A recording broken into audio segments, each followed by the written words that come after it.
একদম ভাল। তেতিয়ালে মোৰ লগত সকলোৱে একেলগে কব, ভাৰত মাতা কি, ভাৰত মাতা কি, নৰেন্দ্ৰ মোদী, নৰেন্দ্ৰ মোদী। ঠিক আছে, এতিয়া আপোনালোক সকলোৱে বহক। মই কেইটামান কথা আপোনালোকক ধুনীয়াকৈ বুজাই দিম, যাতে আপোনালোকে আজি এই আঁচনিখনৰ দ্বাৰা উপকৃত হ'ব পাৰিব আৰু ভৱিষ্যতেও আপোনালোক আগবাঢ়ি যাব পাৰিব।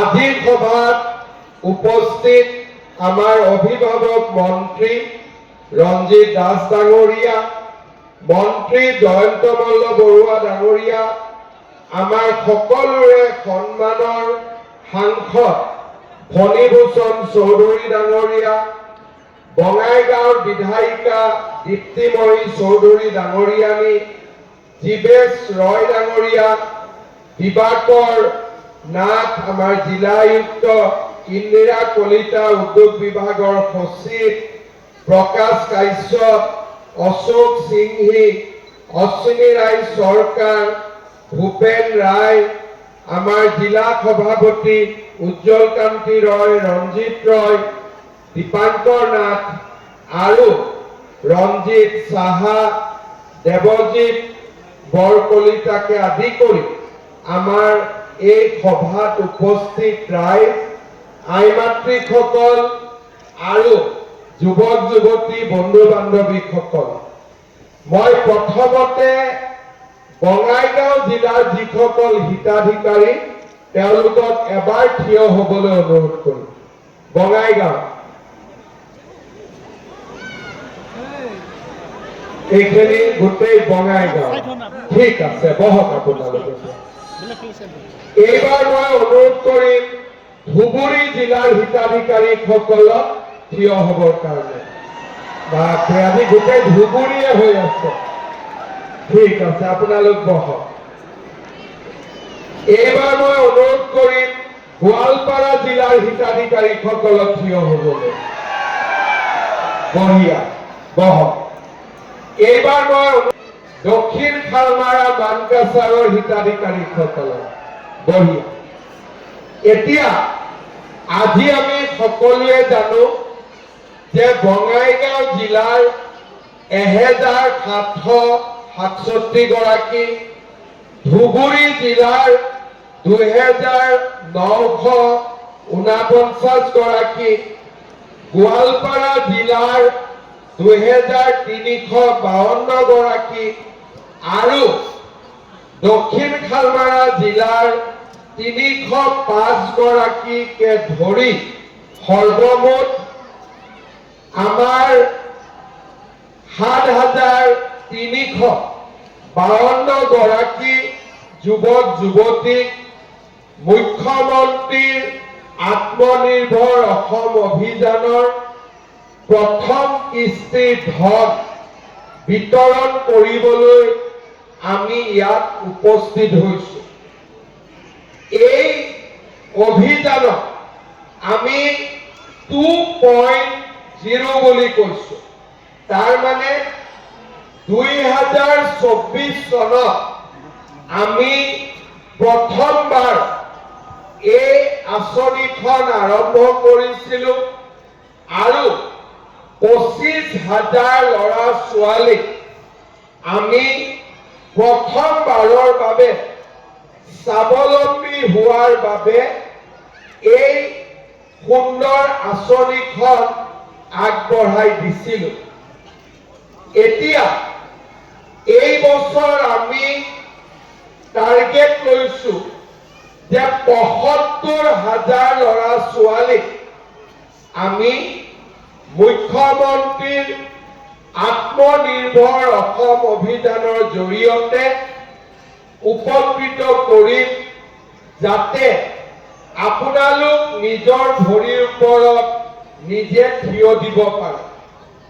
আমাৰ চৰকাৰখনৰ লক্ষ্য কি আছিল যে অসমৰ যুৱক যুৱতীসকলক আমি নিজৰ ভৰিৰ ওপৰত থিয় হ'বলৈ চেষ্টা চলা।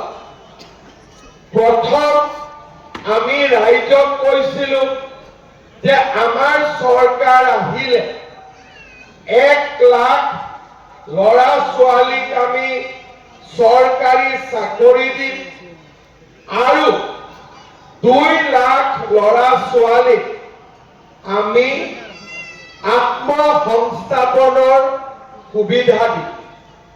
আপোনালোকে জানে যে চৰকাৰী চাকৰিৰ ক্ষেত্ৰত 1 লাখৰ প্ৰতিশ্ৰুতি দি আমি ইতিমধ্যে প্ৰায় 1,60,000 অতিক্ৰম কৰিছো।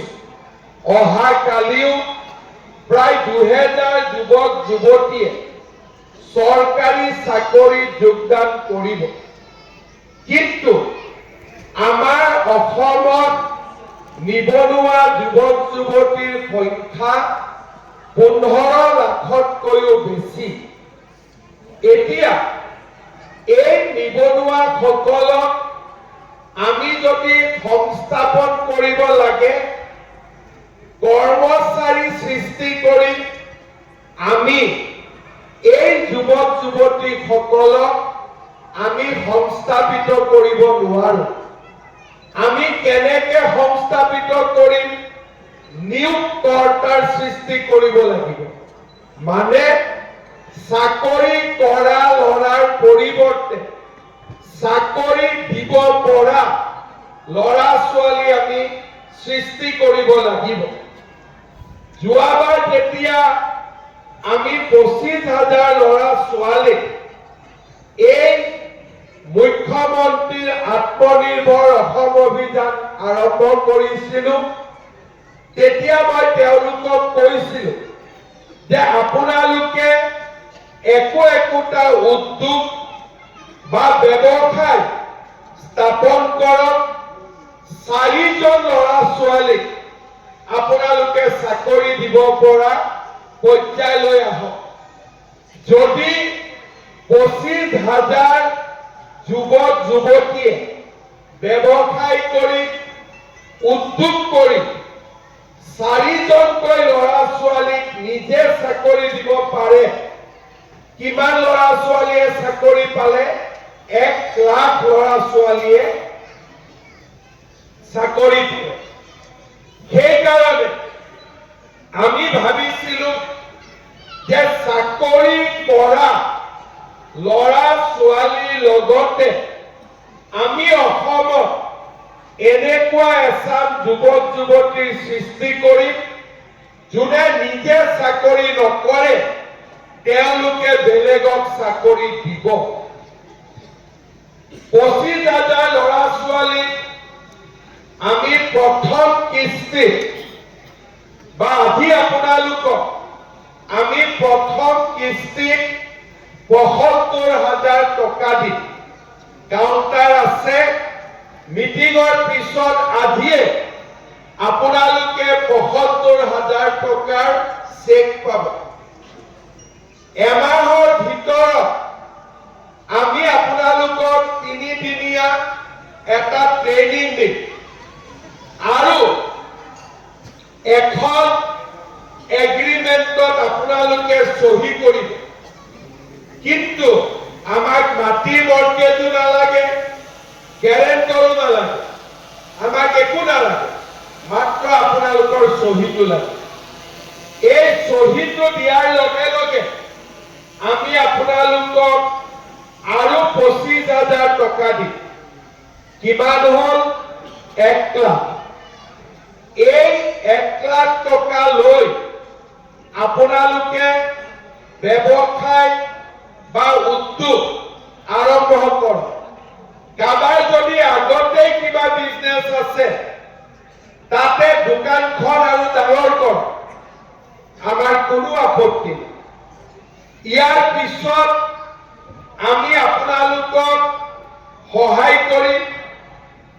প্ৰত্যেক 25 জন ল'ৰাৰ ওপৰত এজন মোৰ মানুহ থাকিব। তেওঁ কি বুলি কম? CF ফেলো।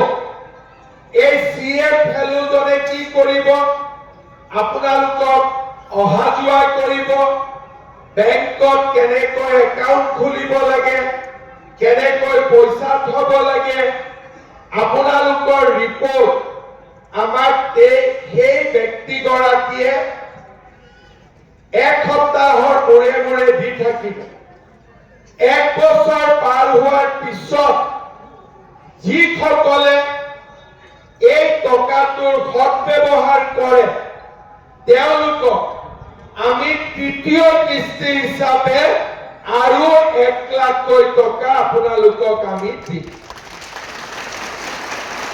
যোৱা বছৰ 25,000 ল'ৰা ছোৱালীক আমি 1 লাখকৈ দিছিলো তেওঁলোকক মাৰ্চ মাহৰ প্ৰথম সপ্তাহত আমি আৰু 1 লাখ দিম কিন্তু 25,000কে আমি দিব পৰা নাই আমি কিমানক দিছো 12,500 কাৰণ বাকি কেইজনে এতিয়াও আমি বিচৰা ধৰণে সফল হ'ব পৰা নাই চেষ্টা কৰি আছে মাত্ৰ কেইজন মানে টকাটো পাই স্কুটি মটৰচাইকেল কিনিছিলে বাকি সকলোৱে কাম কৰি আছে কিন্তু আমাৰ এটা স্কোৰিং আছে যে 550 নম্বৰ পাব লাগিব এতিয়ালৈকে 550 নম্বৰ কিমানে পালে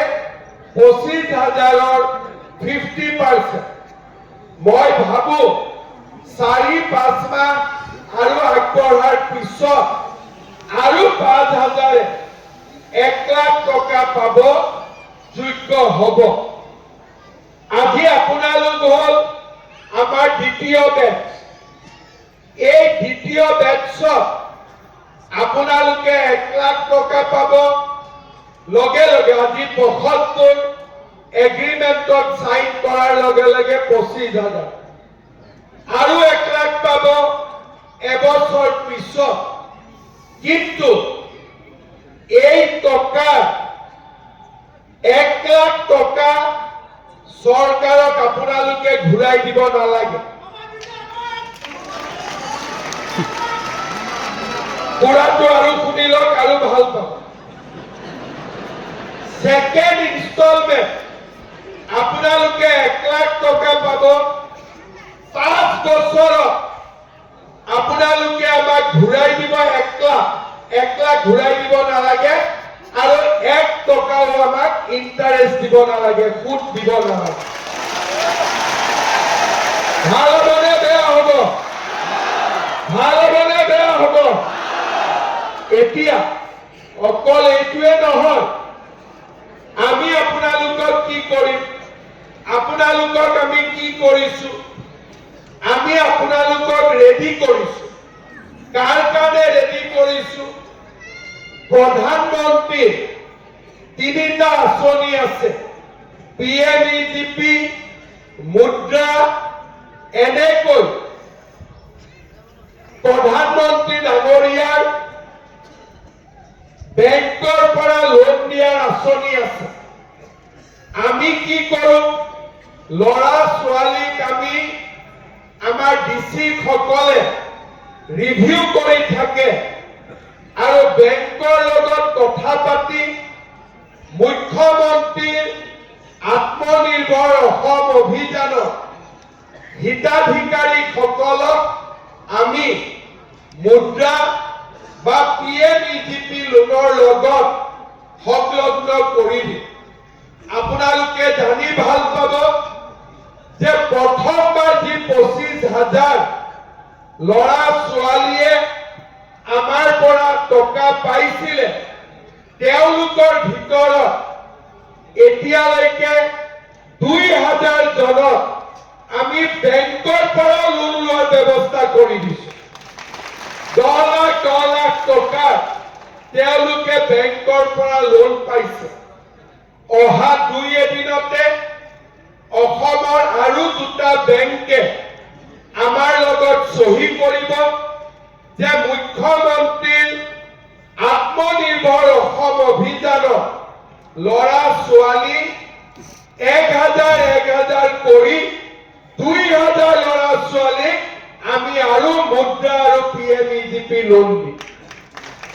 তাৰ মানে আমাৰ উদ্দেশ্য কি যে 2 লাখ টকাৰে যেতিয়া আপোনালোকে বেংকৰ লগত লেনদেন আৰম্ভ কৰিব, বেংকে আপোনালোকক চাই থাকিব, আমিও আপোনালোকক চাই থাকিম। আমাৰ উদ্দেশ্য 2 লাখ নহয়, আমাৰ উদ্দেশ্য হ'ল আপোনালোকক আমি প্ৰধানমন্ত্ৰী মুদ্ৰাৰ লগত জড়িত কৰোঁ, যাতে 2 লাখ টকা দি আপোনালোকে যি ব্যৱসায় আৰম্ভ কৰিব তাক যাতে আপোনালোকে মুদ্ৰা লোনলৈ আগবঢ়াই লৈ যাব পাৰিব। অসমৰ যুৱক যুৱতীসকলৰ কাৰণে আগতে কোনো চৰকাৰে এনেকৈ চিন্তা কৰা নাছিল। এইবাৰ মই মনতে ভাবিছো এই চৰকাৰত আমি কিমান দিলো, 25,000 আৰু 75,000। অহাবাৰ যেতিয়া বিজেপি চৰকাৰ হ'ব, বছৰত 1 লাখ কৰি 5 লাখ ল'ৰা ছোৱালীক আমি মুখ্যমন্ত্ৰীৰ আত্মনিৰ্ভৰ অসম অভিযান দিম। ভাল হ'বনে বেয়া হ'ব? পাক্কা ভাল হ'ব।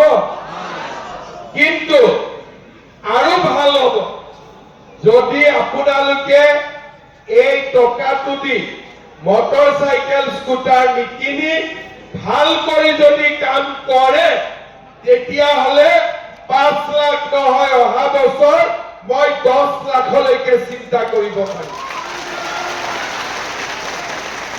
কোনে কোনে মটৰ চাইকেল কিনিব মন আছে? কাৰ কাৰ স্কুটি কিনিব মন আছে? আরে ভাই, মোবাইলটো ল'ব লাগিব কমসে কম। এই তই বহ, তোক লগ পাম মই পিছত। তই কেনেকে আহিলি বিজনেছত? তই বহ ভাই, হেল্প কৰিব নালাগে, মই ক'লেই বহি দিব। তই বহ পাব। ঠিক আছে, তই পিছফালে যা। দাদা তই পিছফালে যা। তাক যাব দে, তই ধৰি ৰাখিব নোৱাৰ। যা পিছফালে যা। জয় শ্ৰীৰাম। চাহ তাহ খোৱা, কিবা যদি আছে য'তে লিখি থাকে মোৰ তাতে আহি। এতিয়া আজি আমি সকলোৱে সংকল্প ল'ব লাগিব যে আমি গোটেইবিলাকে এনেকৈ টকাটো সৎ ব্যৱহাৰ কৰিম যাতে মামাই অহাবাৰ আৰু 10 লাখ ল'ৰা ছোৱালীক এই সুবিধা দিব পাৰে। আজি যদি আপোনালোকে ভাল কাম নকৰে, চৰকাৰী অফিচাৰ বিলাকে মোক কি ক'ব যে ছাৰ এইটো স্কিম আৰু ৰিনিউ নকৰিব। যেতিয়া প্ৰথম মই এই স্কিমটো আৰম্ভ কৰিছিলো, তেতিয়া মোক অফিচাৰসকলে কৈছিল ছাৰ মৰ্টগেজ ল'ব লাগিব। তেতিয়া মই কৈছিলো যে মই বাৰু মৰ্টগেজ ল'ম, কিন্তু যদি মৰ্টগেজে লৈ আমি লোন দিওঁ বা অনুদান দিওঁ, বেংক আৰু চৰকাৰৰ মাজত কি পাৰ্থক্য থাকিব? বেংকে টকাৰ ব্যৱসায় কৰে, চৰকাৰে টকাৰ ব্যৱসায় নকৰে। চৰকাৰে টকাৰ ব্যৱসায় নকৰে। চৰকাৰ কেনেকে চলে? বিশ্বাসৰ ওপৰত চলে। আপোনালোকে যেতিয়া মোক মুখ্যমন্ত্ৰী পাতিছিলে, বিশ্বাসৰ ওপৰতো মুখ্যমন্ত্ৰী পাতিছিলে, এগ্ৰিমেণ্টটো চাইন কৰা নাছিলে নে কৰিছিলে? তেনেকৈ মই যদি মুখ্যমন্ত্ৰী হৈ মোৰ ভাগিন বিলাকক অবিশ্বাস কৰি মাটিৰ মৰ্টগেজ লোৱা ভাল হ'ব নেকি? সেইকাৰণে এই স্কিমখন বেংকখনত কোনো মৰ্টগেজৰ ব্যৱস্থা নাই, ইয়াত একো মৰ্টগেজ নাই। ইয়াত কি আছে? এটাই বস্তু আছে, বিশ্বাস, যে চৰকাৰে আমাৰ যুৱক যুৱতীক বিশ্বাস কৰে আৰু চৰকাৰ নিশ্চিত যে আমাৰ যুৱক যুৱতীয়ে এই টকা মাত্ৰ ভাল কামত ব্যৱহাৰ কৰিব, কেতিয়াও এই টকাৰে মটৰচাইকেল মোবাইল স্কুটাৰ নিকিনে। মই ঠিক কৈছো নে নাই? শ্ৰদ্ধাৰ যুৱক যুৱতী বন্ধু বান্ধৱীসকল, আজি আমাৰ অসমত পৰিৱেশ সলনি হৈছে। আগতে আমাৰ ৰাজ্যত উদ্যোগ নাছিলে, এতিয়া লাহে লাহে আমাৰ ৰাজ্যৰ পৰিৱেশ সলনি হৈছে।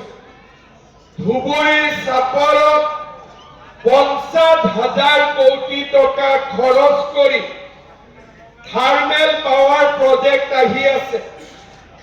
জাগিৰোডত 30,000 কোটি টকা খৰচ কৰি সেমি কণ্ডাক্টৰ ইণ্ডাষ্ট্ৰী আহি আছে।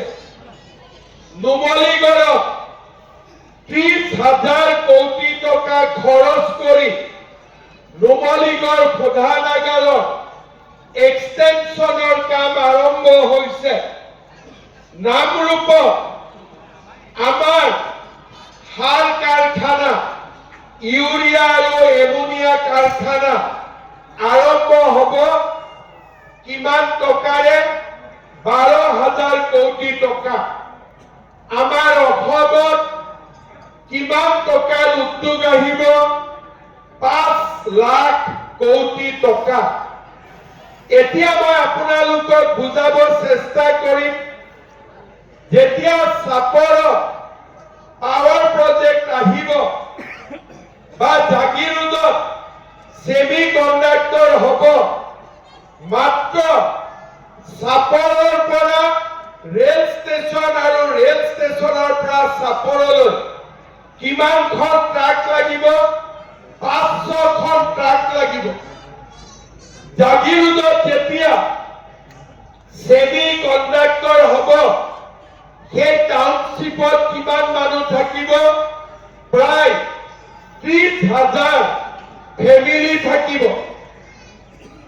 এই যেতিয়া এখন ঔদ্যোগিক নগৰ গঢ়ি উঠিব, তাত আমাক কি লাগিব?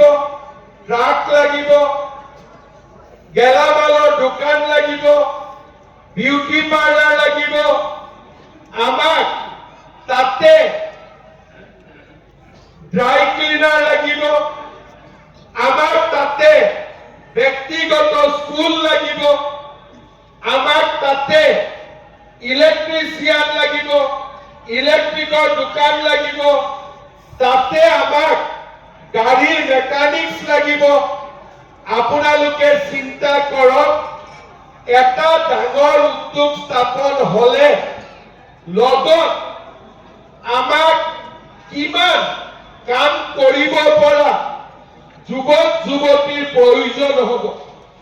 আজি আমাৰ অসমৰ দুৰ্ভাগ্য কি?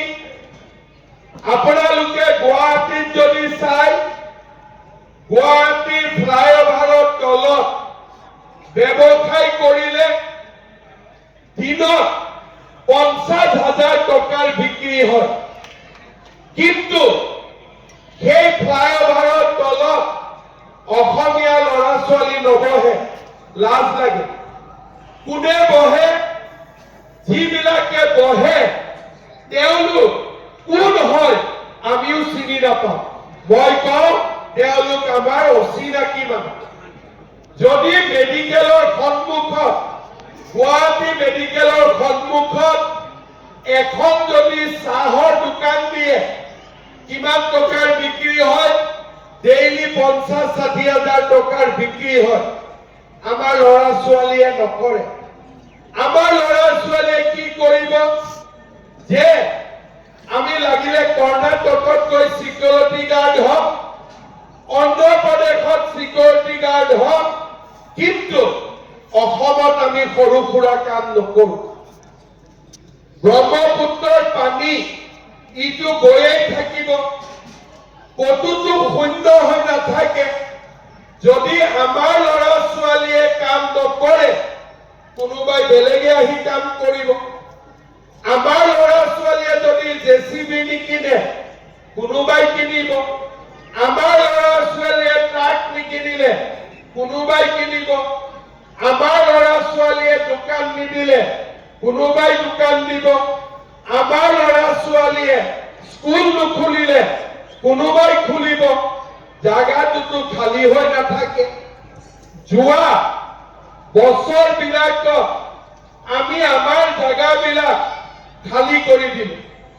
তাৰ কাৰণে আজি আমাৰ জাগাবিলাকত আমি চিনি নোপোৱা মানুহবোৰ আহি গ'ল। আমাৰে মাটি আমাতকৈ বেছি দামত কিনা আৰম্ভ কৰিলে। আৰু লাহে লাহে আমি আমাৰ নিজৰ জাগাতে আজি আমি দ্বিতীয় শ্ৰেণীৰ নাগৰিক হ'ব আৰম্ভ কৰিম।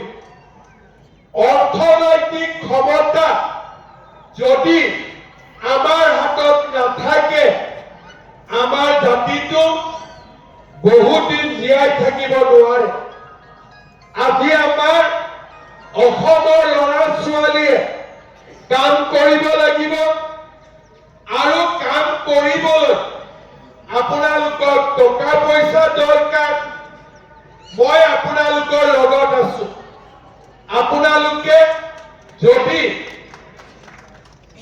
কষ্ট কৰে, মই আপোনালোকৰ কাৰণে বেছিকৈ কষ্ট কৰিম।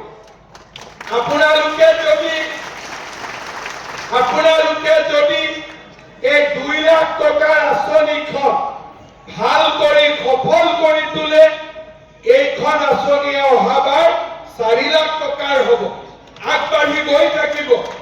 কিন্তু আমাৰ ল'ৰা ছোৱালীয়ে কামৰ জৰিয়তে প্ৰমাণ কৰিব লাগিব যে আমি কাম কৰিব পাৰো। ঘৰৰ কাষত মাংসৰ দোকানখনো আমাৰ নহয়, ঘৰৰ কাষত চব্জিৰ দোকানখনো আমাৰ নহয়। আমি কি কৰো? বজাৰত আমি আড্ডা মাৰো, আৰু বজাৰত বিক্ৰী কৰা মানুহ বেলেগ, টকা ইনকাম কৰা মানুহ বেলেগ। বেলেগৰ চাহৰ দোকানত আমি চাহ খাওঁ, আমি পইচা দিওঁ, আৰু বেলেগে পইচা লৈ ঘৰত গুচি যায়। চাওঁতে চাওঁতে আমি মালিক বিলাক এতিয়া তেওঁলোককে মাটি বিক্ৰী কৰিব আৰম্ভ কৰিলো। কাৰণ আমাৰ ব্যৱসায়ী বিলাকে তেখেতসকলে ল'ব আৰম্ভ কৰিলে। অসমীয়া ল'ৰাই মাংস বিক্ৰী নকৰে, অসমীয়া ল'ৰা ছোৱালীয়ে অসমৰ ল'ৰা ছোৱালীয়ে চব্জি বিক্ৰী নকৰে, খেতি নকৰে, ট্ৰেক্টৰ নচলায়, পাৱাৰ টিলাৰ নচলায়। আজি আমি কি হলো? ধুবুৰীৰ পৰা পলালো, গোৱালপাৰাৰ পৰা পলালো, বঙাইগাঁৱৰ আধা জাগাৰ পৰা পলালো, নলবাৰীৰ পৰা পলালো, বৰপেটাৰ পৰা পলালো। পলাই আমি ক'ত যাম? এসময়ত যাবৰতো জাগা নোহোৱা হ'ব। এদিন আমি কি কৰিব লাগিব? যে তহঁতি যি কয় তাকে শুনিম, আমাক থকা জাগা এডোখৰ। কিয় এইটো হ'ল? মানুহে মোক কয়, মই ধুবুৰীত সোধো যে মাটিটো কিয় বিক্ৰী কৰিলে? বোলে বহুত টকা দিলে। এই টকা দিয়াৰ পাৱাৰটো ক'ৰ পৰা পালে? যদি অসমৰ ল'ৰা ছোৱালীয়ে কাম কৰিলেহেঁতেন, টকা কাৰ পকেটত থাকিলেহেঁতেন? আমাৰ পকেটত টকা থাকিলেহেঁতেন, আমি টকা দি তেওঁলোকৰ মাটি কিনিলোহেঁতেন। আমাৰ পকেটত যদি টকা থাকিলেহেঁতেন, আমি তেওঁলোকৰ মাটি কিনিলোহেঁতেন। কিন্তু আজি দুৰ্ভাগ্যৰ কথা, গুৱাহাটী, মঙলদৈ, ধুবুৰী, বঙাইগাঁও টাউনৰ মাটিও লাখ লাখ টকা দি আজি আমাৰ পৰা মানুহে কিনিল। কিয় কিনিলে? ছোৱালীক বিয়া দিব আমাৰ টকা নাই, ল'ৰাক পঢ়ুৱাব আমাৰ টকা নাই, আমি মাটি বিক্ৰী কৰিছো। কাক মাটি বিক্ৰী কৰিছো? 40 বছৰ আগত যি মানুহে চাইকেল এখনো কিনাৰ পইচা নাছিল, তেওঁলোকে আজি বঙাইগাঁও টাউনৰ মাটি কিনিবলৈ টকা ক'ৰ পৰা কেনেকে পালে? অসমীয়া ল'ৰা ছোৱালী, আমাৰ ল'ৰা ছোৱালীয়ে কাম নকৰাৰ কাৰণে আমি আমাৰ বজাৰখন, আমি আমাৰ পথাৰখন, আমি আমাৰ দোকানখন আমি এৰি দিলো। আৰু আজি ধুবুৰীৰ থলুৱা মানুহে, বঙাইগাঁৱৰ থলুৱা মানুহে আজি লাহে লাহে নিজৰ জাগাৰ পৰা যাব আৰম্ভ কৰিছে। কেইদিনমান আগলৈকে এই পৰিৱেশ নাছিলে। আমাৰ জাতিটো আমি যদি নিজৰ ভৰিৰ ওপৰত থিয় কৰাব পাৰো, পৰিস্থিতিৰ পৰিৱৰ্তন হ'ব। আজি ধুবুৰীৰ 3000 ল'ৰা ছোৱালীয়ে টকা পাব। এই 3000 ল'ৰা ছোৱালীয়ে ব্যৱসায় কৰি 10 বছৰ পিছত 3000 বিঘা মাটি কিনাৰ শক্তি আমি গোটাব লাগিব। আৰু তেতিয়া আমাৰ জাতিটো কেতিয়াও দুৰ্বল হ'ব নোৱাৰে। আমি সঁচাকৈয়ে ভাৰত মাতা কি জয় ক'ব পাৰিম। সেইকাৰণে এই আঁচনিখন মোৰ আটাইতকৈ মৰমৰ আঁচনি। মই আশা কৰিম যে এই ৭৫,০০০ ল'ৰা ছোৱালীয়ে 10 বছৰ পিছত ৭৫,০০০ বিঘা মাটি অচিনাকি মানুহৰ পৰা কিনি আমাৰ মানুহলৈকে আনিব লাগিব। দাদাগিৰি কৰি নহয়, টকাৰে আমি কিনিব লাগিব। আমাৰ উপাৰ্জনৰ টকাৰে আমি কিনিব লাগিব। আৰু চৰকাৰী কৰ্মচাৰীয়ে কিনিব নোৱাৰে, কাৰণ আজিকালি কৰ্মচাৰীয়ে টকাও আগৰ দৰে খাব নোৱাৰে। পৰিৱেশ সলনি হৈ গ'ল। কোনে পাৰিব? ব্যৱসায়ীয়ে পাৰিব। কোনে পাৰিব? উদ্যোগীয়ে পাৰিব। কোনে পাৰিব? আপোনালোকে পাৰিব। আৰু সেইকাৰণে আজি মই আপোনালোকক আহ্বান জনাম, আপোনালোকক মই বেংকৰ লোনো কৰি দিম। 2 লাখ টকাও আপোনালোকে পাব, বেংকৰ লোনো পাব, চৰকাৰৰ ব্যৱসায়ীও পাব, উদ্যোগবিলাকত কাম কৰাৰ সুবিধা আপোনালোকে পাব। কিন্তু আপোনালোকে প্ৰতিজ্ঞা কৰিব যে অসমৰ সন্মান আমি ঘূৰাই আনিম, আমাৰ বজাৰ, আমাৰ পথাৰ আমি আকৌ দখল কৰিম। সেই প্ৰতিশ্ৰুতি আপোনালোকে ল'ব লাগিব। পাৰিবনে নোৱাৰিব? পাৰিবনে নোৱাৰিব? এইখিনিয়ে মোৰ ক'বলগীয়া আছিলে। মনত ৰাখিব যে মামাই ভোটৰ কাৰণে আপোনালোকক টকা দিয়া নাই। ভোটটো আপোনালোকে এনেও দিব, দিবনে নিদিব? বিজেপি তাৰ কাৰণে টকা দিয়া নাই। মামাই আপোনালোকক টকা দিছে 10 বছৰ পিছত আপোনালোকে যাতে ধুবুৰী, গোৱালপাৰা, বঙাইগাঁও মাটি আপোনালোকে আকৌ কিনিব পাৰে, আপোনালোকে ঘূৰাই আনিব পাৰে। তাৰ কাৰণে আজি মই আপোনালোকক এই পৰামৰ্শ আৰু এই সহায় আপোনালোকক আগবঢ়াইছো। আপোনালোক সফল হওক তাকে কামনা কৰিছো। সকলোকে ধন্যবাদ দিছো। লগত আকৌ পাহৰি নাযাব, বিজেপি চৰকাৰ আনিব লাগিব। এইটো পাহৰি যাব নেকি? সকলোৱে বিজেপিৰ কাম কৰিব নে নকৰিব? বহুত বহুত ধন্যবাদ। জয় হিন্দ, বন্দে মাতৰম।